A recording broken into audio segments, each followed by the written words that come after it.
కాబట్టి ఈనాటి వరకు ఆనాటి నుండి ఈ యొక్క భగవత్ తత్వములకు కేవలం పదములు వర్ణించి ఆ పదములకు అనేక విధమైనటువంటి అర్థములు బోధించుతూ వస్తున్నారే కానీ దీని యొక్క యథార్థమైన స్వరూపాన్ని ఎవ్వరు కూడాను ఇంతవరకు కూడాను నిరూపించలేదు. From ancient times till today, people are using a number of words to describe about God, but they do not and they cannot describe, they cannot give real experience and real భగవంతుడు సర్వులు యందు ఉండినటువంటి దివ్యత్వము తానే, సర్వ రూపములు తానే. God is in every human being. God takes all these forms. ఇలాంటి దివ్యత్వాన్ని ఏ రీతిగా వర్ణించగలడు? ఏది నిశ్చయమని నిరూపించగలడు, నిర్ణయించగలడు? How can you describe such God who is in all forms? How can you prove it? బ్రహ్మ ఇది అని చెప్పగలరు కానీ it is possible to describe Brahma as కాని ఇది అని చెప్పంగా ఎవరి వశము? this is not Brahma. Who can describe Brahma? ఈ జగత్తునందు కానిది ఇది అనేటువంటి చెప్పేటువంటి మానవుడు ఎక్కడ కూడా కనిపించడం లేదు. There is no human being who can confidently describe what God is. కేవలము చెప్పవచ్చునే కానీ ఇది కేవలము మానవత్వం యొక్క బలహీనతలే. One may go on describing, but such description is only a human weakness.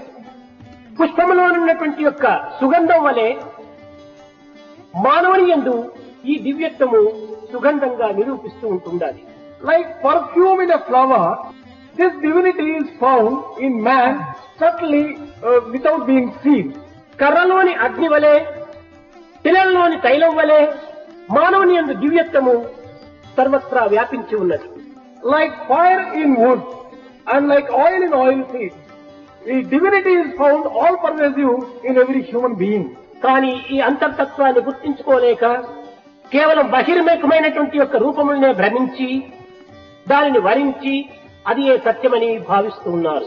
Not being able to understand this inner meaning and inner truth, people are externalizing their vision and they go on describing in terms of the things that they ప్రాచీన కాలం నుండి ఇట్టి బోధనను పురస్కరించుకుని ఏ మానవుడు తన యొక్క అజ్ఞానమును మరింత అభివృద్ధి గావించుకుంటూ వస్తున్నాడు. Descriptions given from ancient times are increasing ignorance of man. పుట్టలకు పాలు పోస్తున్నారు కానీ పామును చూస్తే చంపివేస్తున్నారు. They are pouring milk in ant hills for the snake, but when they see the snake, they kill the snake. సేవ చేయునట్టి సేద్యపు పశువును చేరి చిదరకొట్టు చిత్రముగను. సేవ చేయునట్టి సేద్యపు పశువును చేరి చితకగొట్టు చిత్రముగను. The animals which help man in cultivation are being beaten mercilessly by man when he chooses. రాతి ఎద్దును చూచి తానే రక్తితో పూజించు. When he sees the bullock in the form of a stone, he goes on worshipping it. ఇది ప్రాచీన కాలం నుంచి వస్తున్నటువంటి మన వేదాంతం. This is the type of philosophy that has been going on right from ancient days. సజీవులను హింసించడము, నిర్జీవులను పూజించడము మన భారతీయుల యొక్క ఒక బలహీనత. One of the weaknesses of our Bharatiyas is to harm and hurt living beings and to go on worshipping the dead ones or the lifeless ones. ఆకలిగొన్న మానవునికి పచ్చడన్నమైనా పెట్టి ఎరిగినటువంటి మానవుడు భగవంతునికి నైవేద్యమును రుచిరుచిరైనటువంటి నైవేద్యమును అర్పితం చేసుకుంటాడు. Man who is not prepared to offer a morsel of food for a hungry soul goes on offering a number of items as naivedya to God. ముడుపులంచును ధనమును మూటగట్టి taking a lot of money as an offering to the God, బిచ్చగానికి మెతుకైన పెట్టకుండా not even giving a naya paise for a beggar. వెంకటేశుని గుండిలో వేసి దోగి. A miser goes to Lord Venkateshwara and goes on putting that particular thing in the hundi. ఇది మన ప్రాచీన సాంప్రదాయమని భావిస్తున్నారు. People think that this is also an age-old tradition. నిజంగా సజీవమైనటువంటి ఆ యొక్క వ్యక్తికి పచ్చడం పెట్టి పోషిస్తే ఎంత సార్థకం.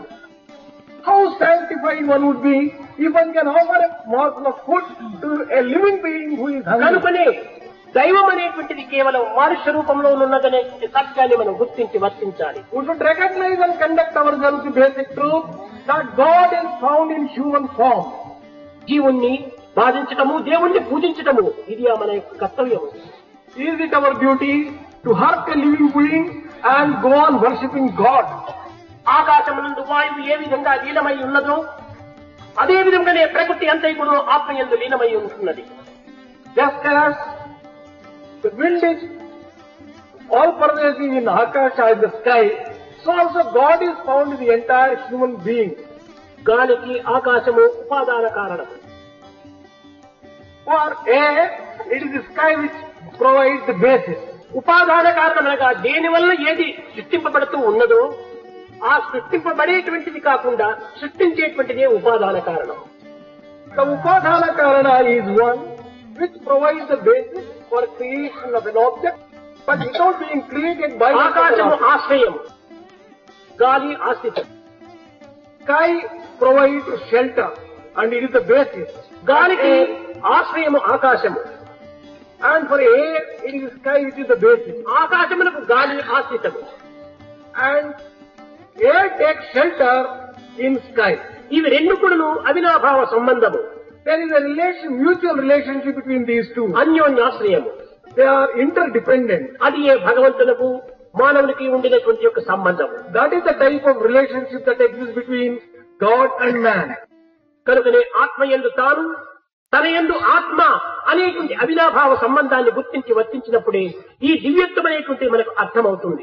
Only when man recognizes and conducts himself in the light that he is in Atma and Atma is in him, then only life ఈ becomes. జగత్ समस्त लोका